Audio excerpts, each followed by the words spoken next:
በእነዚህ በሰባቱ የጸሎት ሰዓታት መጸለይ ያልቻለ ሰው ምን ያድርግ ነው? ይሄ ቪዲዮ የደረሳችሁ በሙሉ ቪዲዮን እስከ መጨረሻ ድረስ ኮፒ ሊንክ እያደረጋችሁ ተከታተሉ ትላለሁ። በቅድሙ በ9 ሰዓቱ ቪዲዮ ላይ ሰባቱን የጸሎት ሰዓታት በፍትሐ ነገሥት የታዘዝናቸውን ሰባቱን የጸሎት ሰዓታት ተነጋግረናል። አሁን ደግሞ በእነዚህ በሰባቱ የጸሎት ሰዓታት መጸለይ ያልቻለ ሰው ምን ያድርግ ነው? በነገራችን ላይ ቅዱሳን አባቶቻችን ከ24ቱ ሰዓታት እነዚህን የጸሎት ሰዓታት የመረጡበት ዋናው ምክንያት በተለየ ሁኔታ እነዚህ ሰባቱ የጸሎት ሰዓታት ከኛ ድህነት ጋርና ከጌታችን የማዳን ሥራ ጋር የተያያዙ ስለሆኑ ነው። አሁን በአጭሩ በዚህ ቪዲዮ ሁለት መልእክቶችን ነው የማስተላልፈው። አንደኛው ቅድም በቀጠርኳችሁ መሰረት በሰባቱ የጸሎት ሰዓታት ሰዎች ምን ብለው ጸሎት ያድርጉ እና በሰባቱ የጸሎት ሰዓታት መጸለይ ያልቻለ ሰውስ ምን ያድርግ ነው። በመጀመሪያ ደረጃ ፍትሐ ነገሥት ላይ በሰባቱም የጸሎት ሰዓታት እንድንጸልያቸው ያዘዘን 12 አቡነ ዘበሰማያትና 3 ስግደት ነው። በደንብ አድርጋችሁ ተከታተሉኝ፣ አዳምጡኝ። በእያንዳንዱ አቡነ ዘበሰማያት 3 ስግደት ማለትም አንድ አባታችሁ ሆይ እንልና 3 እንሰግዳለን። አንድ አባታችሁ ሆይ እንልና 3 እንሰግዳለን። ይሄ ማለት 12 አቡነ ዘበሰማያት ስንል 3 ስግደት በየመሃል አለ ማለት ነው። 12 ሲባዛ በ3 36 ሆነ ማለት ነው።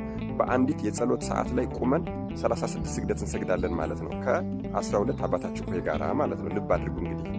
ስለዚህ በሰባቱ የጸሎት ሰዓታት አጠቃላይ 252 ስግደት በቀን ይጠበቅብናል ማለት ነው። አዎ 7 ሲባዛ 7 ማለት ሰባቱ የጸሎት ሰዓታት ሲባዛ በእያንዳንዱ 12 አቡነ ዘበሰማያት ሲባዛ በ3 በአጠቃላይ 7 ሲባዛ 12 ሲባዛ በ3 ስንት ይመጣል ማለት ነው? 252 ይመጣል ማለት ነው። በአንድ የጸሎት ሰዓት 36 ስግደት አጠቃላይ ሰባቱ የጸሎት ሰዓት 36 ሲባዛ በ7 ማድረግ ትችላላችሁ።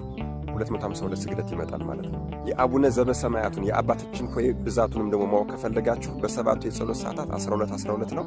12 ሲባዛ በ7 ይመጣላችኋል ማለት ነው። እንግዲህ እሺ ይሄን የታዘዘ ነው። ከነዚህ ውጭ ግን ጸሎት ማድረግ እችላለሁ የሚል ሰው ማንኛውንም ጸሎት መጨመር ይችላል ማለት ነው። ነገር ግን ፍትሐ ነገሥት በሰባቱ የጸሎት ሰዓታት መጸለይ ያልቻለ ሰው በቢሮም ተቀምጦ ሊሆን ይችላል፣ በሥራ ጉዳይም ሊሆን ይችላል፣ የማይመች ቦታ ላይ ሆኖ ሊሆን ይችላል። ጸሎትን መጸለይ ያልቻለ ማለት 12ቱን አቡነ ዘበሰማያትና 36ቱን ስግደት መስገድ ያልቻለ ሰው ምን ያድርግ ብሎ አስቀምጧል መሰላችሁ? በሰባቱም የጸሎት ሰዓታት የተፈጸሙትን ክንዋኔዎች አስቦ ሊያድር ሊውል ይገባል ይላል። አዎ በህሊናው ሊያሰባቸው ይገባል ይላል። ለምሳሌ ሌሊት 11 ሰዓት ላይ ተነስቶ ሂዶ ቤተክርስቲያን መጸለይ ያልቻለ ሰው በህሊናው ሊያስበው የሚገባው ነገር ምንድን ነው ማለት ነው?